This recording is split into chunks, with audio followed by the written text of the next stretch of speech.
بسم اللہ الرحمن الرحیم۔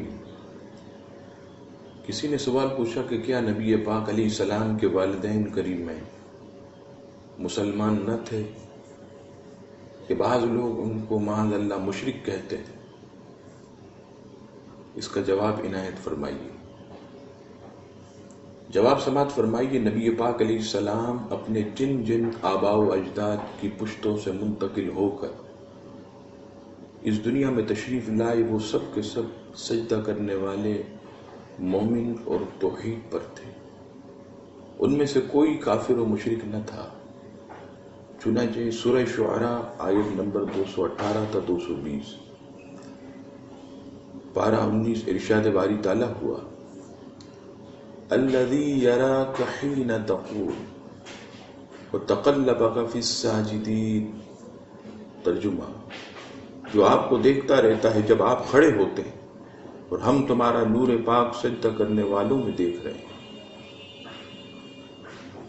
حضرت ابو نعیم نے حضرت ابن عباس رضی اللہ تعالیٰ عنہ سے ان آیات کا مفہوم اس طرح نقل کیا کہ تقلبہ سے مراد نبی پاک علیہ السلام کا نور یکے بار دی گئی۔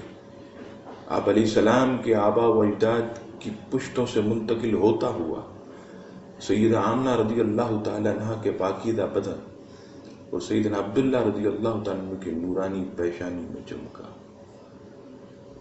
لہذا اس آیت سے ثابت ہوا کہ نبی پاک علیہ السلام جن آباء و اجداد کی پشتوں سے منتقل ہو کر دنیا میں تشریف لائے، وہ سب کے سب رب کریم کو سجدہ کرنے والے مومن اور توحید پرست تھے۔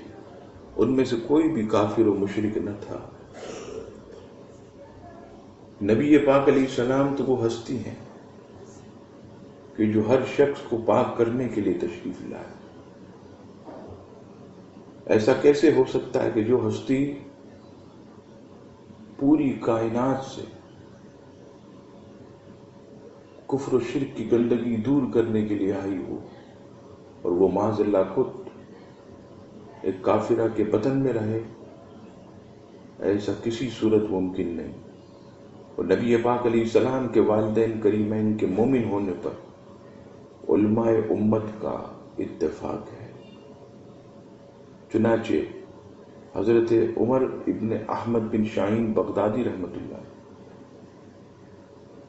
حضرت خطیب بغدادی رحمۃ اللہ، امام ابن عساکر رحمۃ اللہ، علامہ امام صالح الدین صفی علیہ رحمہ، امام شرف الدین مناوی علیہ رحمہ، امام فخر الدین رازی علیہ رحمہ، امام جلال الدین سیوطی علیہ رحمہ، امام عبد الوہاب شعرانی علیہ رحمہ، اور شیخ محقق شاہ عبد الحق محدث دہلوی علیہ رحمہ اپنی اپنی کتب میں نبی پاک علیہ السلام کے والدین کریمین کو مومن توحید پرست اور جنتی لکھا۔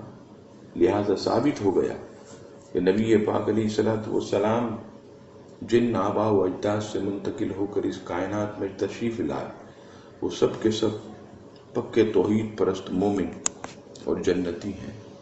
اللہ تبارک و تعالی نبی پاک علیہ السلام کے تمام آباء و اجداد کے درجات کو بلند فرمائے۔